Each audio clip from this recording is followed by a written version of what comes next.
Hey you guys, and welcome to another Fantasy Friday episode with me, Commander Wolfman. Well guys, I suppose before we get into this video, I need to make a small update for everybody. This video, the next video and the video afterwards are mainly going to be model reviews, so they're not really Final Fantasy episodes, they are basically fantasy model reviews, which obviously from time to time we'll definitely have as projects, get finished.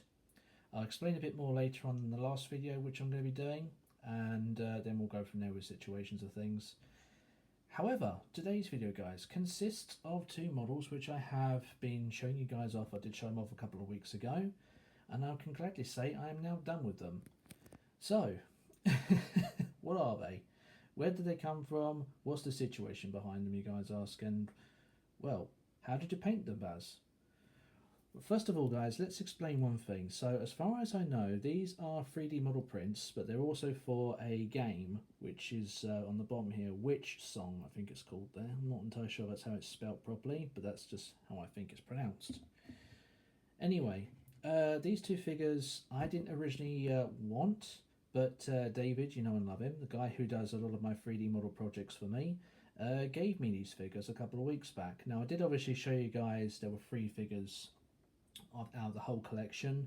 The guy with all the junk and stuff on his back, I've decided I'm going to leave, guys, because he didn't work out for me, and as I was painting him up and doing stuff, bits just kept falling off. So yeah, he's not going to be I'm not going to continue building him. But the Spartan, well, Demigod as I've decided to call him, he's a Spartan Demigod, I'm going to call him that. And our Executioner down here are thoroughly finished. So yeah, I don't know who these figures actually are in the actual game, guys. I did do some research and there isn't much I can really find in the way of things. Apparently it's some sort of tabletop board game, just like the Warhammer stuff, but yeah, not really much else I could really find out about it, really. Anyway, so I tried at first to find some references for colours for both of them, and there wasn't much out there that really suited what I was going to originally go for these figures. So I decided to use my imagination and go with things. So as I say, we have a Spartan Demigod and an Executioner. One I've made look like as if he's from Assassin's Creed Odyssey, with a hint of some of the other, older, well, but the Spartan and Athenian side of things, no, the Bronze Age, if you like. Let's put it that way. And as for the Executioner, I've made him into a similar theme from a game called Dark Souls. Now, some of you might know what Dark Souls are. I have had a go at Dark Souls myself, and yeah, it's not a game I intend to play again. It's just not for me. But I do like the art style. I do like the art style. And I also know a couple of people who have got the Platinum Trophy on the PlayStation, of all things. So kudos to them, especially one particular person. I watched him get the trophies. Anyway, so I based him off of something similar to that, and then obviously we've got our Spartan Godson up here. So let's talk a bit about the paintwork and my methods and all those other bits and pieces into things. So first and foremost, guys, I wanted him to be a friendly demigod, if that makes any sense. Sort of well, obviously he's a supernatural being because of all his eyeballs on him, and he's obviously a giant, hence the reason why he's standing on some marble pillars there. So I thought to myself, right, okay, let's make him have human skin, paint the eyeballs in with white, and then obviously give them little black dots or slits to give them a sort of demon look to them. And then obviously make him into a Spartan-themed warrior, which is obviously what I've done there. So the colours are pretty simple. I've got a flesh colour for his skin. The gold and bronze bits are all in greedy gold. It's the closest I could get to a bronzy colour, and it's the closest I get to what I was actually looking for originally. I actually was, at first one point, going to paint them in sort of an irony-looking colour, but it just didn't seem to suit too well for me. So the helmet, the gauntlet, his sword, and one or two other little bits are in a greedy goldish bronze looking colour there, so it gives off a nice look, which I'm happy with. There are some metal bits on him, as you guys can see. There's the bit around his gold brooch is silvery colour there, and so are all of the little bits of metal all over his lower parts of his armour. those are two colours, so we've got a bit of shining silver and gunmetal mixed together, and that's how I've applied that. The leather colours themselves is just a leather colour you can get from Cathedral or other paints that do the Warhammer bits and pieces and stuff like that. Obviously Greedy Gold has gone into the stand. I've got a marble white for the marble, and as for the stone colour down there, that is just basically stone grey, so no special things going on there. Got bone white for all the bones and bits and pieces. Obviously I have a bit more to show off with him, but yeah, we've got some bone white going into there, and I've got a tactical brown paint which has got some sand and bits all mixed in, and that's what's given the colours out down there.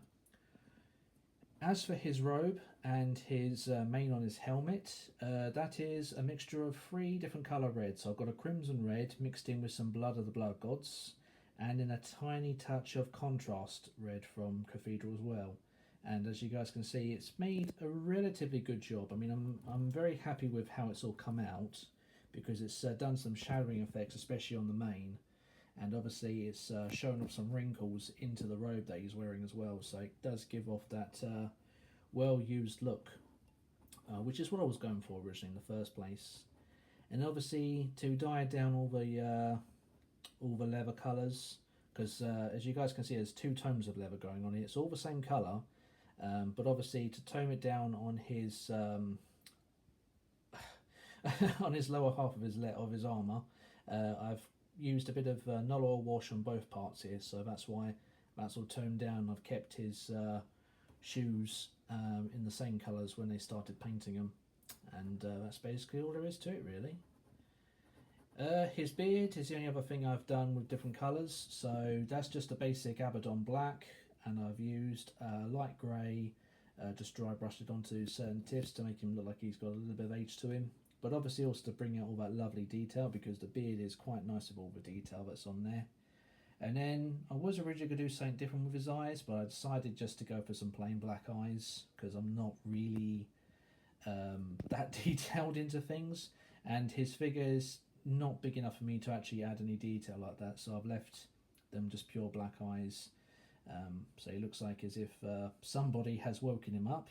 Yeah, basically the idea for this is he was asleep, somebody's woken him up, he's gone to investigate, and by looks of things he's going to give them a whole lot of trouble.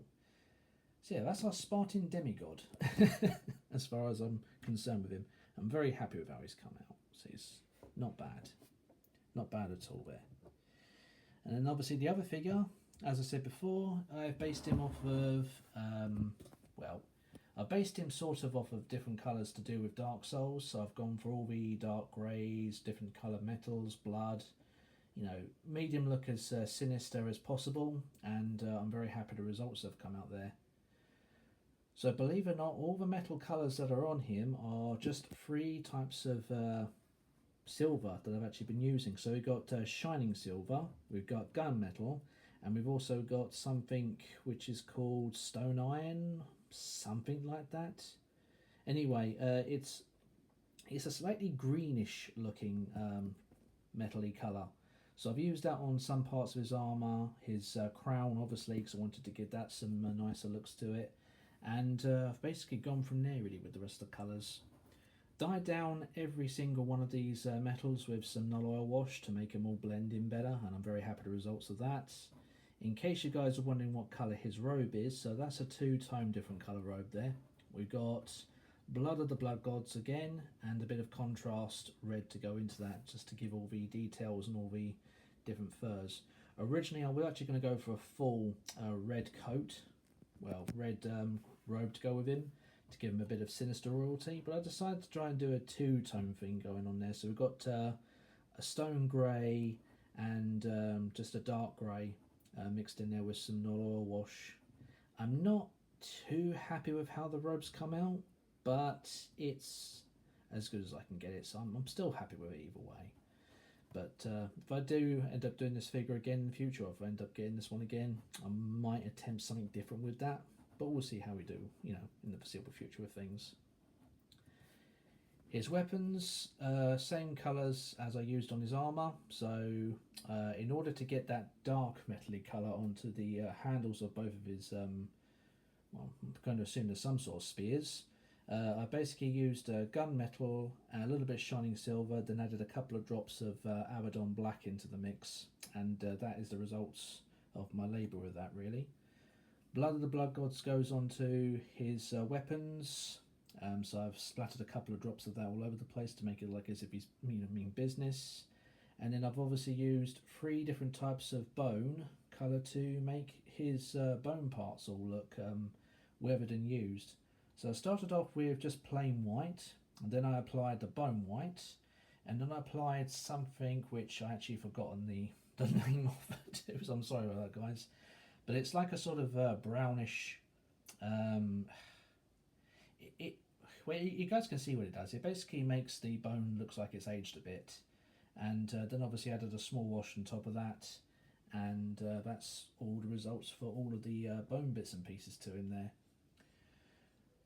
The crown is not the crown. The balaclava that covers his face. That's just basically a normal fabric colour grey, sort of a sailor grey. And then I did another wash on top of that, and then as you can see, the results are what they are there. His stand I'm particularly proud of, because what I have done is I've used just 2 colours. I've used stone grey and null oil wash, and as you can see, the results of it look rather impressive for me, so I'm very happy with how they've come out. And that's basically about it really, guys. So will there be more projects like my Executioner and my Spartan Demigod coming up in the foreseeable future, you guys may ask? Unknown, guys. Like I say, David, if you're watching this video, I do thank you for giving me these figures. I understand they actually were rejects to start with, but I'm very happy with them. I love the detail that's come out on both of them, and obviously, you know what they say, when you practice with miniatures and figures like this, the better you get at things. Just wanted to point out to you all as well, this is actually done all by hand. I literally just use brushes. I don't use any, I don't use airbrushes, I never have done. And I probably never will, because I have me methods and ways of doing things, as most of you probably know with me as I do stuff. But anyway, guys, that's basically it for this sort of model review. So thank you all for watching. I hope you've enjoyed this video. I'll see you all in the next one. We'll be talking about the Mammoth tank next. In the meantime, guys, take care, have a nice week, and have a nice weekend wherever you're from. Look after yourselves and all that stuff. Ta-ta for now.